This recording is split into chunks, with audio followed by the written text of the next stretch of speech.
呢個就係何靜新嘅屋企啦，睇下先。唔係啊，好靚啊，冇俾佢打嘅。賤啊！你咁樣笑法。呢個開放式嘅設計。唔係後面我真係唔得。後面唔好睇咯。太醜樣。首先就睇一個廚房先，有一個鏡面嘅雪櫃，仲可以有凍水、熱水。呢個開放式嘅廚房，有一個抽油煙機，再加埋呢個閣樓。咁前面呢塊係一塊玻璃，就睇到個廳嘅。呢度就有一個斯威嘅啤酒樽。呢個就係洗衣機。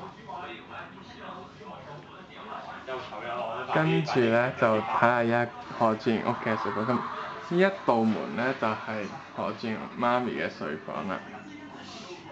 跟住呢度就係何志賢同埋佢細佬瞓覺嘅地方啦。咩意思啊？仲有兩個。即係兩個會有機會。實不覺得兩個。我一定 out 咯，一定走咯佢。幾耐入一個人位？咁睇下佢哋嘅廳先。我哋一走有冇咁多人？只喎，我日日兩日都有探就。好尷尬啊！兩個揀你一個咯，咁幾多嘅啫？呢個就係廁所啦。你講乜嘢啊？我哋考慮得好清楚㗎，今集而家有啲問題。而家人聲咧應該同媽媽對多啲，咁大家嘅感情咧先至會好㗎嘛。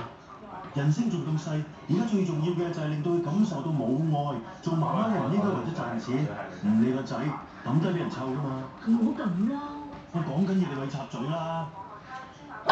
我驚。細個女仔要跟住阿媽，你仆街咁樣。要同阿媽建立深厚嘅感情，呢樣嘢咧要賺錢。